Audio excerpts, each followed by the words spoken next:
Right, guys, today we're looking at mathematical objects called vectors. Now, I think I briefly talked about this before, but I'm just recapping what we said before. Now, the simplest way you can represent a vector is by using a, oh sorry, I want to need a line here, not something like that. By using a directed segment. By directed segment, I mean something like this. Pick this thing, you get something like that. That's a vector. You can name it. Normally what to do, we use small letters to name vectors. Like we say, this is A. That's vector A. So what is important when you're talking about vectors? Two things which characterize a vector is the magnitude. Now the length of the vector and the direction. Are we together? Okay. So now, one thing which you must be very careful with, a vector, like as this what I've drawn here, is a representative of a vector. But the same vector transported rigid like that in any direction is exactly the same vector. It doesn't change. All together. Okay. So then let's get put another vector there. So let's have another vector here. There. And then let's call this vector B. So we use small letters such as arrow, but there are other notations you'll find in some books slightly different from that. That is important. That's not important. But as long as I understand that's the vector. Now, with vectors, like mathematical objects, we can do some operations like addition, multiplication by scalar, but we don't have something like division. So how do you add two vectors? Let's say you wanted to do let's say vector A plus B, like in this case taking them as segments, directed segments. All what you need to do, you can transport any one of them. Let me do this.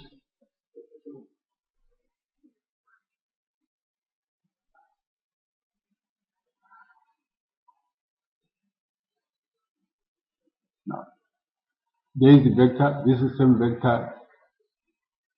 You can see it's exactly the same vector. So if I want to add it to B, this is what I do. I transport the vector, I make sure that the tail of A is at the head there. So this is A, this is B plus A. But I could have also, now, where is the vector now? Vector A plus B will be starting from the tail of this one to the head of that one. So this is how I will do it. Now the resultant vector will start here and go straight up to that. This is, let me just pick something here to clean this. Let me remove this a bit and then say this is B and this is A. Now this vector is the one which you can call the resultant vector A plus B. Is that clear? Remember, that's what I'm doing here. I'm just using a mouse to pick this thing and move it around.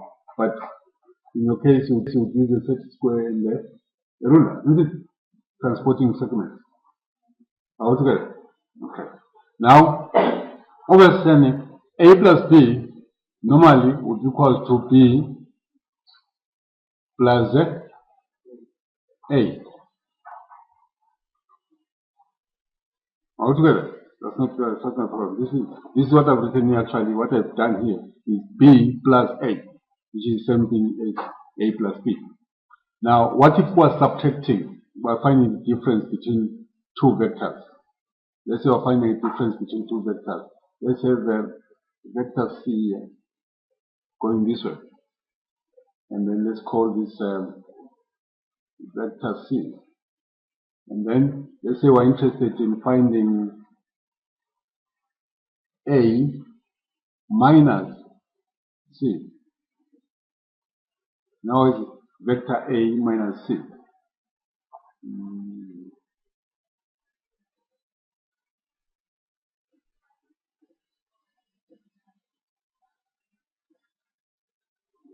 Vector A minus C. So what do we do there? What we do for that, we transport one of the vectors. You can transport A or C, it's not a problem. Let me transport A. Let's transport one of the vectors.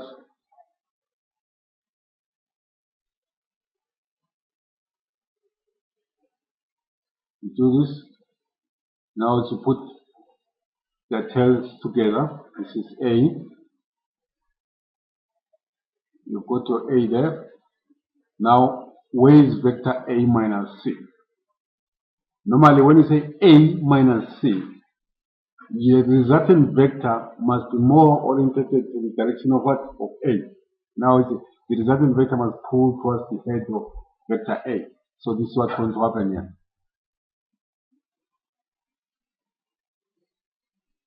This is what's going to happen. Oh, sorry.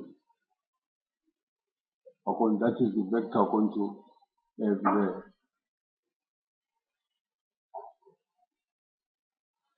It's A minus C. Let me pick this.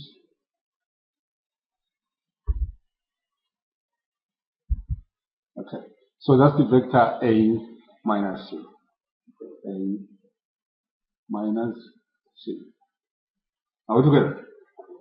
Then, when you've got a vector, let's say we've got A. A has got a certain direction. Let's just make it here and say A. There is a vector A. We'll always have another vector which has got the same magnitude but the opposite direction. Now as I'm talking about a vector which starts exactly there going in this direction and is parallel but the same length. That vector, we'll call it minus A. Then with such vectors, then we can talk about a zero vector. Now if we add A plus minus A, the tail of minus A is going to sit there at the head of A. If it have the same opposite direction, will be the same. It will be just there. If that then it looks like you haven't moved anything, then that's what we call a zero vector. All together. That's a zero vector. Then if you think of numbers, the properties of numbers, commutativity, associativity, in terms of addition, those properties hold here. Now if I got vector A plus vector B, I've not shown there, I've said there that this is vector B plus vector A. If I've got A plus B plus C, because these are binary operations, so I can take two at a time. So I say vector A plus, in brackets, B plus C. So here I've got a vector, then I binary operate add it to what? To A. But this is the same thing as when you have A plus B plus C, meaning that addition is associative. Now, the other thing we can do with vectors is to multiply vectors with numbers, scalar, what you call scalar multiplication. Let's say lambda is a real number. Then we can multiply vector A by lambda.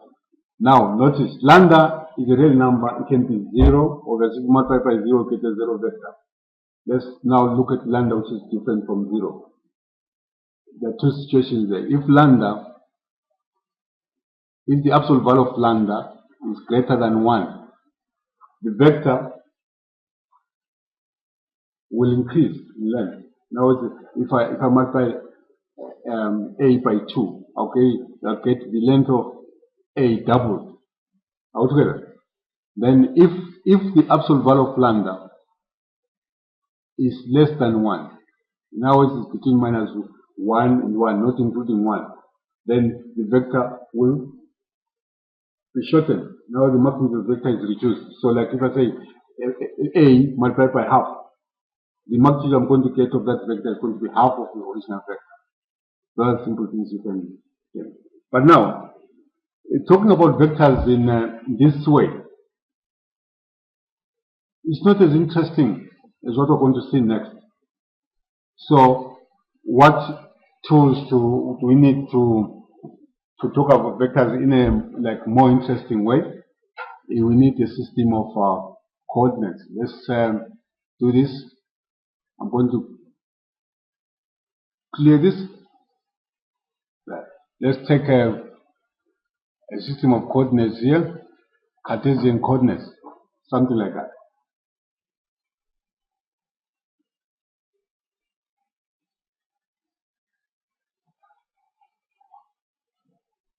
Okay, so if I've got a system of coordinates like this, now let's say I've got a vector there. As you can see, I don't know whether you notice the difficulty of this. If I've got a vector like that, I need to represent it. I need a ruler. I need and the direction. I can't even tell what is the direction in terms of. I can just see where it's pointing to, but I cannot tell the direction. But in this case, the direction I want to tell it in terms of angle. Whether it's east, you can say east, or whether it's not east, you can say north. 45 degrees. The direction is 45 degrees when it's going. It's bisecting here. But then this is difficult of doing this thing this way. So now if we introduce the system of coordinates, see what happens. We take this vector, we put in a system of coordinates, and we put it there with a tail at the origin, and that we call the standard position of the vector. You understand what I'm saying? We call, when a vector, when we are using a system of Cartesian coordinates and the vector has got a tail at the origin, we say that vector is in standard position. Because remember what I said if this vector, even if it's there, it's still the same vector. But at that point, it's not in the standard position. But then let's come put it back in the standard position. There is the vector. Just it quickly. Yeah. Let's just round off and say that vector like that. Now, when you look at the vector in this way, now you can actually use numbers to represent the vector. What numbers can we use? Let's say this vector is vector A. Now, that's vector A. How can I characterize that vector? I know the origin, the tail is at the origin. Then I can characterize that vector by the coordinates of what? Of its head. Then I can say this vector is 3, 2. So I take, first of all, x and say 3, and say that's 2. If you didn't see that this thing before, then you don't belong to my class. What is that? A column matrix. So now we can represent a vector using the coordinates via that column matrix. So that vector is 3, 2. Are we together? Okay. So now, let's get another vector, which you can represent there. Let's say we've got that vector there.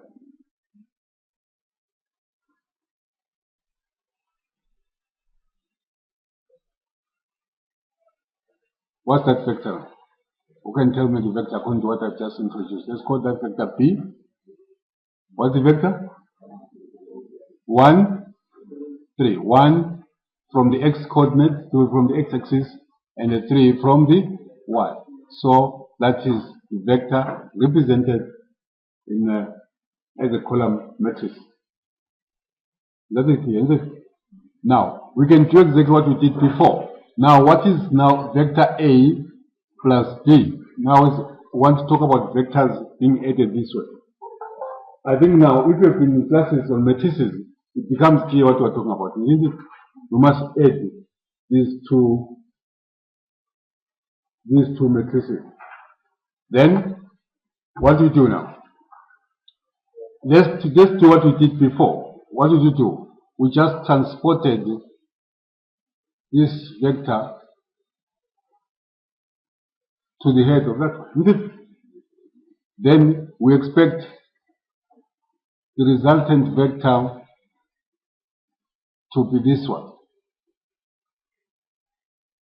which goes there. Obviously, my lines are not very accurate because this pen is taking things which are like this. So that will be the resultant vector. Now, how do we get that sum? Now, we just get the sum by adding the two column matrices, and then this is 1 and 3. Then we do our usual addition of matrices, corresponding entries added. Then we get here 4 and 5. And when you look at the picture there, it must be exactly what we got, isn't it? 4, roughly, that is 5, isn't it? That's exactly what we have. Now here, we can now talk about the magnitude and even give and tell how many units is the length of the magnitude of vector. One thing which offers itself here, I don't know, I think you can see. If I've got a vector, let's say I've got a vector there. Oh, sorry.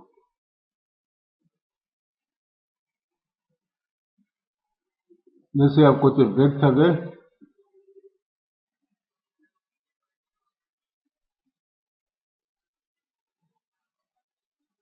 There is a vector. Who can tell me what that vector is? Let's say that vector is now C. What's the vector? Minus 6, 3. That's it. Now, if we're interested in the magnitude of the vector, the length of this segment, we've got something ready which is offering itself to help us do that. What is that? Tan is used to calculate length.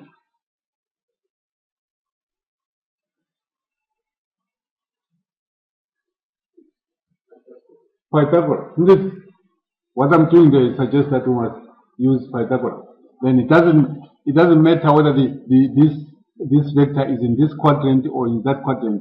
We will always be able to generate a kind of a rectangle triangle which you can use to calculate this length. So now the magnitude of the vector, C, we write it this way. We write as if we're calculating absolute value. Then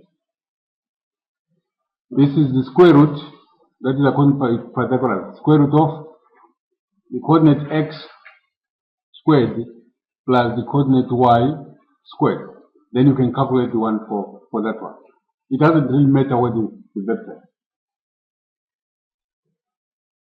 Are we together? Okay. Now we've got the magnitude. This is the magnitude of the vector. I'll just write the magnitude of the vector. Then what about the direction? The thing is, what is the direction now? The direction of a vector.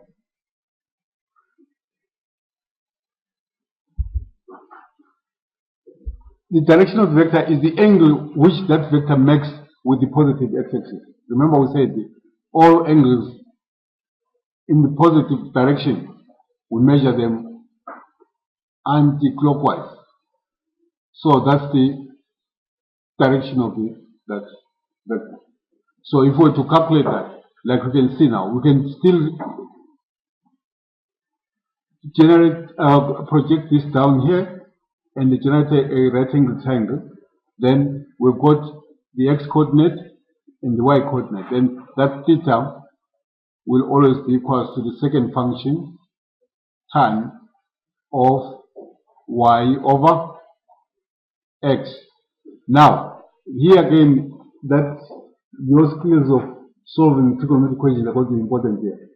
Because what if the vector is in the third quadrant? What if the vector is in the fourth quadrant? You need to know whether you must use the reference angle in the first quadrant and be able to determine the angle of the vector you're talking about. We've done that before, isn't it? Okay. So that will be. So now having the magnitude, And we can actually represent the magnitude here also by the letter R, like we read before. Then we got that. So now having the magnitude and the direction, that is what characterizes a vector. Are we together? Huh? Okay. So that's what we do. Now, one thing which is interesting here, I hope everybody can realize that this is now, these vectors are now vectors in what we can call two-dimensional space. Why? You've got X, you've got Y, isn't it? So a plane is two-dimensional, isn't it? So that these are vectors on a kind of a two-dimensional space. All together. Okay. I've just used a fun name there, space. Normally, when you look at a collection of vectors of certain type like this one, we normally say that those vectors as a family they form what we call a vector space. That's what I'm saying, vector. So, but you can just say a two-dimensional vector.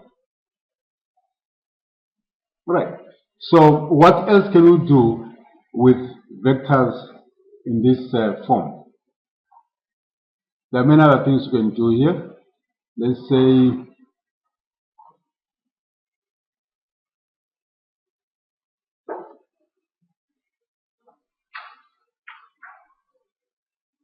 but before we do that, let's talk about unit vectors. Unit vectors. Unit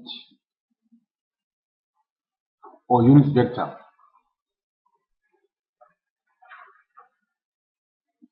What is a unit vector? I think when we talk about numbers, one is a unit, isn't it? One is a unit. You agree? And if you agree that you can use one to almost like create any number. I mean, how to get 2? 1 plus 1, 2. How to get 3? 1 plus 1 plus 1, isn't it? So 1 becomes just a generator of all the numbers you've got. Even if you want to get to fractions, you cannot escape the use of 1 in one way or another. So that's the first thing. So in vectors also, we've got something like one we call unit vector. A unit vector, in simple words, a unit vector, let's say U is a unit vector. Once we say U is a unit vector, we mean that the magnitude of U is equals to 1. All together. The direction in this case is not important. You can take a unit vector in the direction of X, a unit vector in the direction of Y, a unit vector in any direction. But as long as the magnitude is equal to 1, we call that a unit vector. Now, let's say unit vector in the direction of X. Unit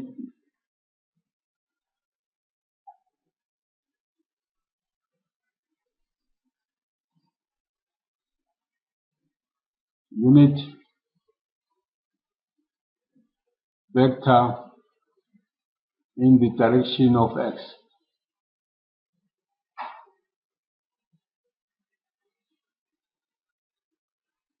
Remember, I'm talking about the unit vector in this direction. So that's just select. We have got. You can see this thing is scaled. Then what you do is you just take a vector of length 1, which is there. In this case, this vector is going to be called the I. If I want to give it in terms of its coordinates, it's going to be S coordinate is going to be 1, and the Y coordinate is going to be 0, because it's along the horizontal, isn't it? And if you look at that vector, if you now calculate the unit, the absolute, the magnitude, that will be 1 squared plus 0 squared, and that is finally going to be 1. So that's the unit vector in the direction of X, and we call it I. And in the direction of Y, if we talk about in the direction of Y, the unit vector will be this, this way.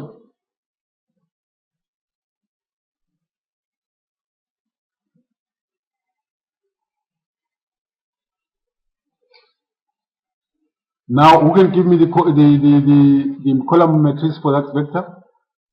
Now, this is in the direction of y. So in this case, what are the coordinates of the vector? 0, 1. I think it's clear that the magnitude is also going to be 1, and this vector we normally call it j. Are we together? Okay. So now any other vector like this one, you will see that it is a result of taking multiples of j and the multiples of what? Of I. Then you can now decompose the vector into two components like this.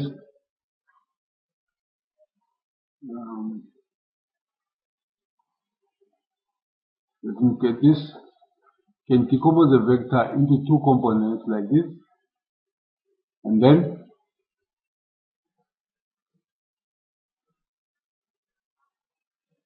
like that. Then if we call this vector, let's call this vector A. Now this red part here is going to be A x. By that I'm trying to say x is horizontal, so when I say AX, I'm referring to the horizontal component of the vector. And then this one will be y. That's the vertical component of vector. Now if we see what's happened here, AX is actually a multiple of the unit vector. There, like 4 times those units, you get 4, and then that. How do it? So now to represent that vector A, this is what we can do now. We can say actually A is equal to 4I plus 5J. That is another different way of representing what? A vector in terms of its horizontal and the vertical component. There's a sum like that. Am I making myself clear? Okay. So if you multiply that, you add two vectors in the same notation, you will basically collect the i's together and then collect the j's together and add them. Okay. So sometimes vectors in this form, in this two dimension, we can describe them by this R2 vectors. What do I mean by R2 vectors? X here is the real number line, and Y here is the real number line. So any vector here takes a real number line from here to there. So what this is talking about actually, this is R cross R. So the components of vectors are from the real number. That's what they say. But the components are 2. Because we can still get vectors with 3 components and then more than 3 components. So this is a 2-dimensional vector space. Alright, questions up to that point? Any questions? Okay. So what can we do with vectors now? This vector, we showed that we can add, but there's one more thing we can do here is to, let me just get this.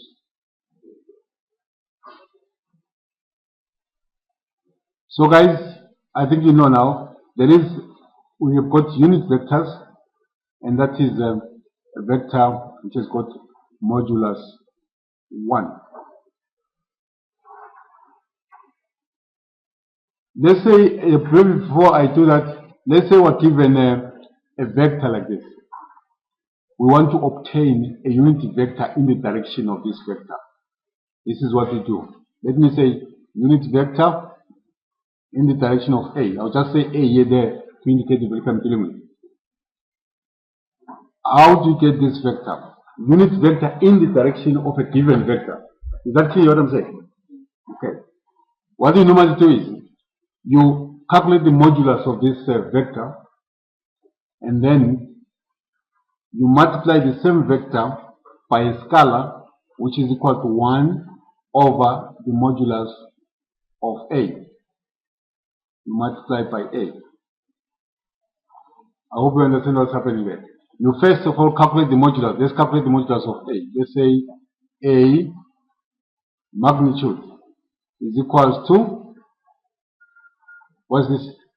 3 squared plus 4, sorry, 3 squared plus 2 squared. 3 squared plus 2 squared. What is that? It's 4 plus 9, isn't it? Then we get square root of 13. So I've got this number. Now, what is the unit vector in that direction? What I'm saying there in the formula is that you take 1 over the square root of 13. Then you multiply by the vector. The vector, let's write it in terms of I and J. The vector in terms of I and J will be 3i plus 2j.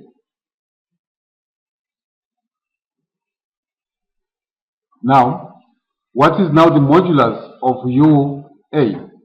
Our claim is that the modulus must be equal to 1. Isn't it?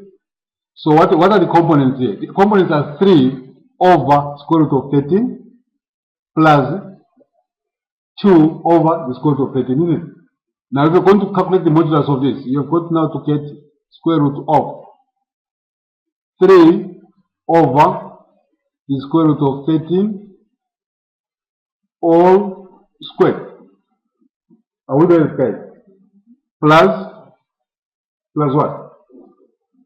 2 over square root of 13 all squared. Obviously, the denominator is going to be square root of 13, isn't it? So you get here square root of 13 as the denominator. No, 13. We're squaring the square root, so we get 13, isn't it? Then in the numerator, we're going to get what?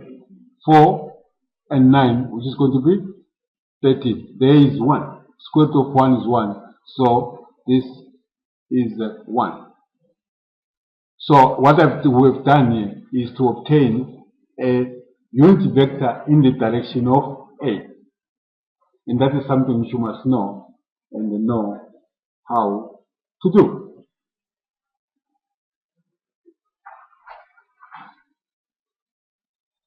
Are we together? Okay. Now, the next thing was we have learned how to calculate the modulus and to calculate the unit vector.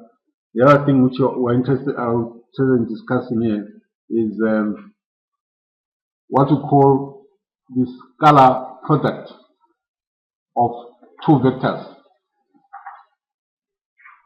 The scalar product of two vectors. This is when you multiply two vectors and you get a number. Like if this is by definition, this is how it's defined: scalar product. This is scalar product. The scalar product. Let's say we've got A dot B. Sometimes you find in books this is written as a dot product. Those two things are synonyms. Scalar product or dot product are synonyms.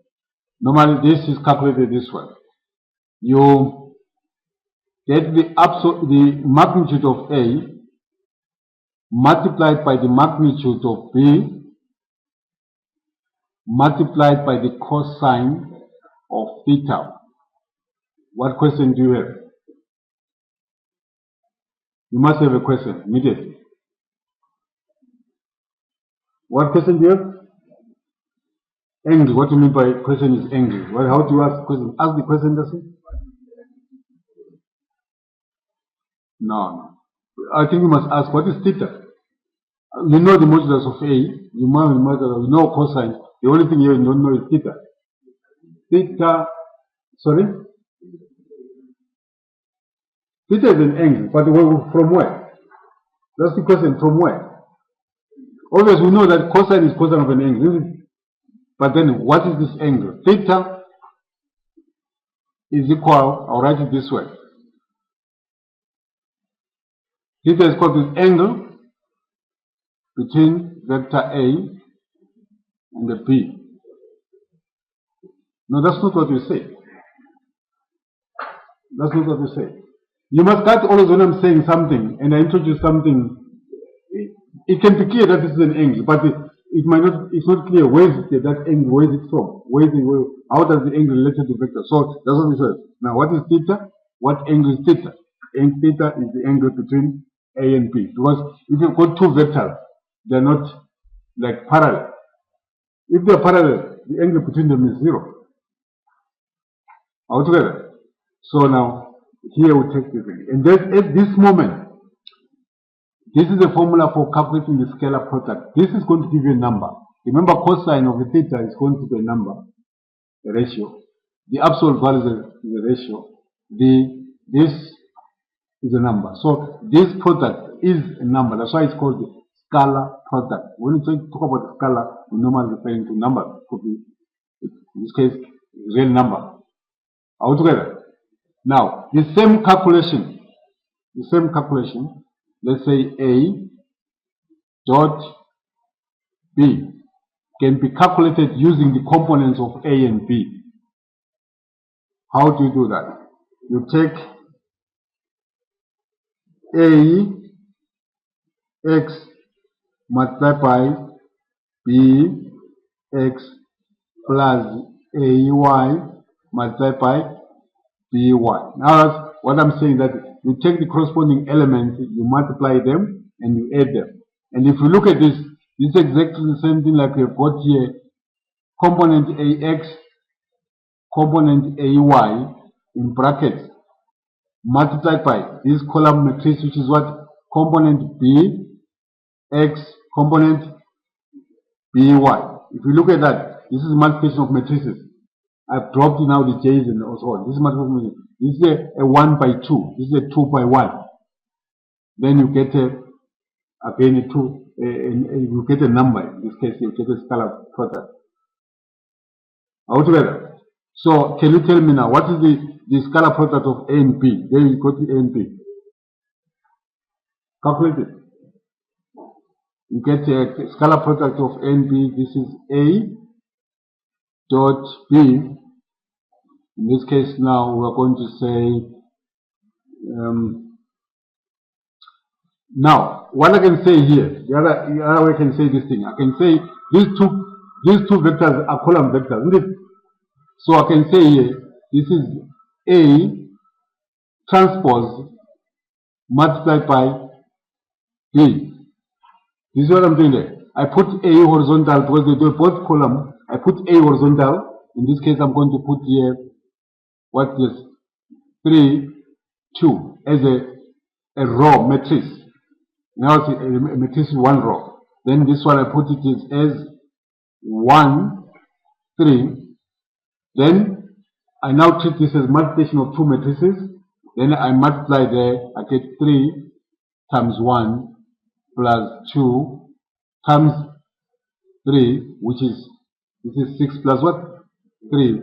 And then the scalar product of those two is what? 9. Now, I'm inviting you to do the scalar product of I dot j. Can you quickly do that? I dot j.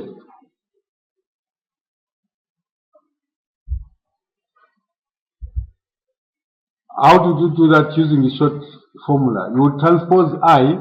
I is 1, 0, so transpose between 1, 0 this way.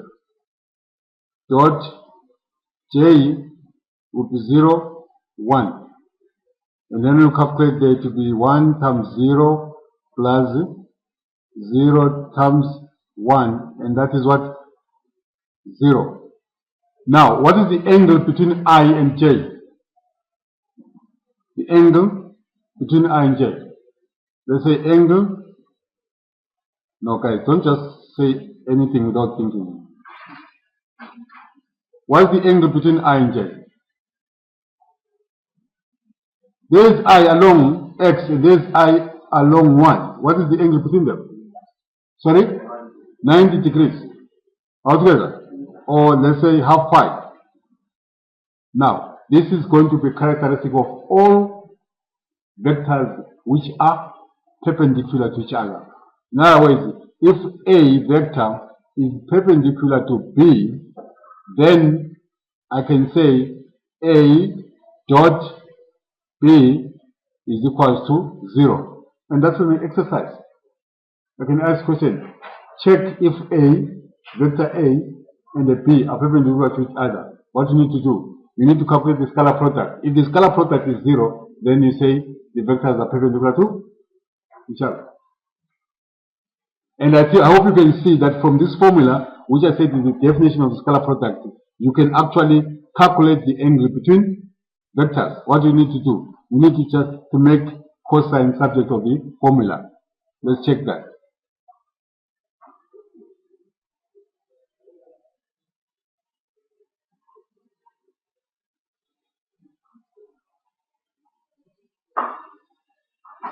So, effect, two vectors perpendicular to each other, their scalar product, their scalar product is equal to 0.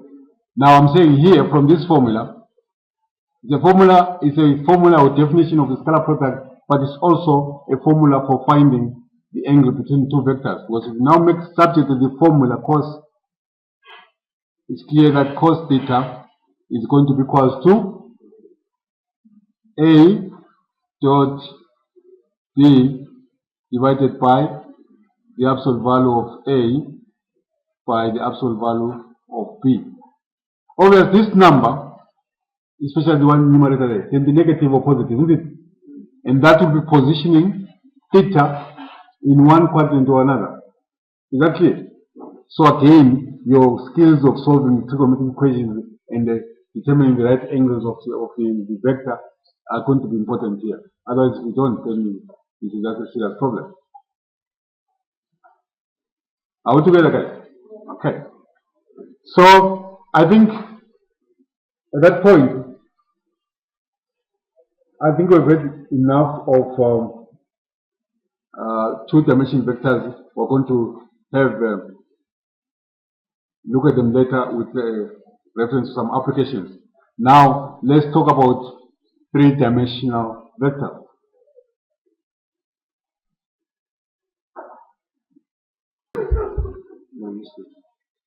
Right, let's say we're looking at a three-dimensional vector. I've split it in 3 axes.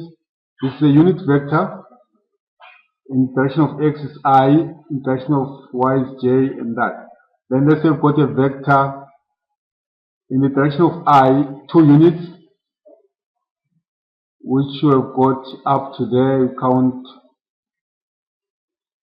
1, 2 units, and the 3 units in the direction of y would count the 1, 2, and the 3. Now when I get here, I'm still on the plane. All together. So now to get, if I'm standing here, my feet are here, my head is not here. It's actually in the 3-dimensional space, isn't it?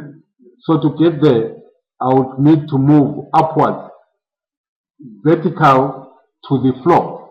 Then I'll go a number of units going up. Then let's say it's up to about 4 units. So what's going to happen here? I will say this is plus 4k. Then when I'm here, that's the final point of that movement. This is this component, x component, the y component parallel to y, then the z component is parallel to z. Now, if to represent the vector itself, I would then need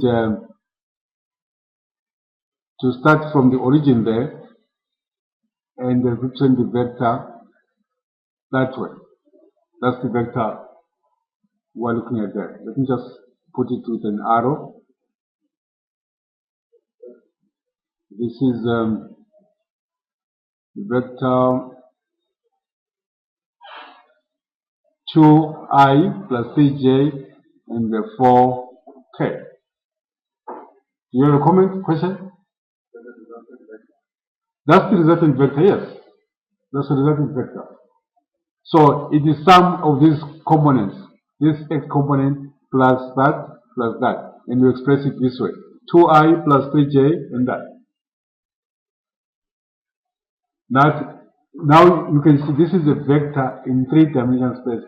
All of us here, we walk in a 3-dimensional space. All together. We're not like snakes moving on the floor, always using the 2-dimensional. No. We wake up in the morning and rise into the street. Maybe you can say the bed surface is 2-dimensional, but when we rise up to add z to that, then we get into 3-dimensional space. You must understand that. How do I? Okay. So, unfortunately, this is not a rectangular kind of room. But imagine yourself that you're in a room, at a hostel, whatever. Look at the tiles. Look at the two walls. Just look at the corner. Look at the wall on the right. Look at the wall on your left, and then the floor. This is exactly what's happening here.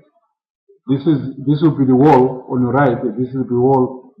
Actually, there are planes here. I don't know understand what I mean by a plane. This is a YZ plane on my right.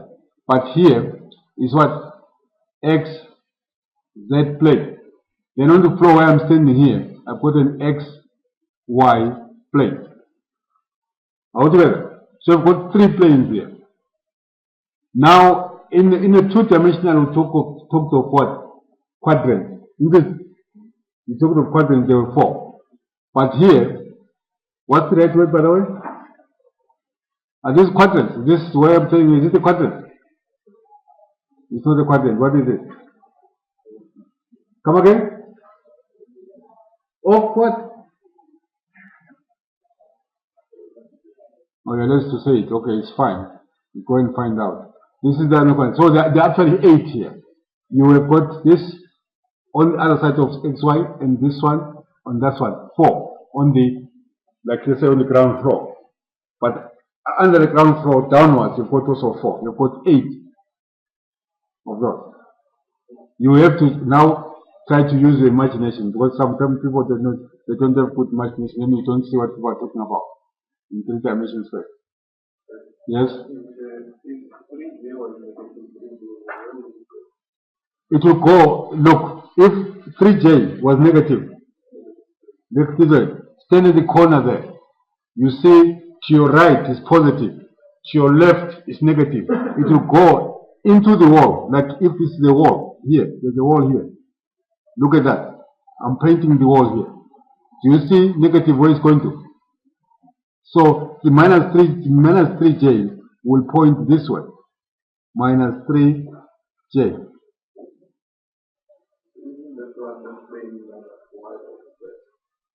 Minus what? Minus yz. I don't understand what you mean by minus yz. So this is xz. It doesn't end here. It goes under the floor, going down. It's still xz. It's still composed. Is still generated by this z and the y here. This is yz. Xz will be generated by x and z here. Z negative z and the positive x here. But on the other side, going backwards this way. This line continues backwards that way into the wall. Then somewhere this side, x negative x and the negative z will still continue with the plane xz there. All together. This is a very simple thing. Take 4 cardboard boxes. 4 cardboard boxes. Open them. Means what? Open them. You have them open. Then take all their 4 corners coming together. Where will be the 4 corners? The 4 corners will be here at the origin. All together. So there will box facing that way and that way and that way. Then you place some of them down. Then you get the 8 boxes there. Then there will be one line running from top to bottom. That's what you get there. You don't need to frustrate yourself imagining strange things. This is something which is very, very. If you have seen a cube, a dice, take 4 dice. 4 dice. Take 4 dice. Put them together like this on the plate. Then on a piece of paper like this. Put them on top here. And you put the 4 other 4 at the bottom. And just try to think of the edges of those dice continuing to infinity, continuing to infinity. That's what you're going to see. That's a 3-dimensional space. A dice on its own is got 3 dimensions. But now to create something like this, you need about 8 of them on the floor. Then underneath, 1, 2, 3, 4. Are we together? Okay. Now, once we have got this, we can still do the scalar product. Like let's say B now. Let's say I've given B, and the B is minus I minus 2J plus 5K. How are we going to calculate the scalar product? Exactly in the same way, multiplying components and adding. Can you get the scalar product of that one? And tell me what's the scalar product? So in short, you just take the components, the numbers, leave the labels J, I, J, K. And then you try to do that. You can say 2 times minus 1 plus 3 times minus 2 plus 4 times 5. What is this? Minus 6 minus 2. What's that? Minus 8 plus 20. And this is what? 12. So the scalar product of these two is 12. Are these vectors perpendicular to each other? Why? The scalar product is not 0, is it? So what we concluded in the previous case with 2-dimensional vectors still applies. Are we together? Can I check how much time is left for us? Okay. I think for today we're going to stop there. Tomorrow we're going to proceed with vectors on in 3-dimension space. Then we're going to talk about things like cross product. Getting 2 vectors, we're going to see how to calculate cross product and what's the meaning of that physical interpretation of it. Are we together?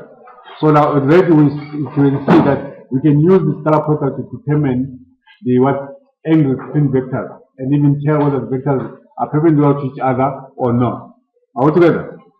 Thank you for listening. See you when you see me tomorrow.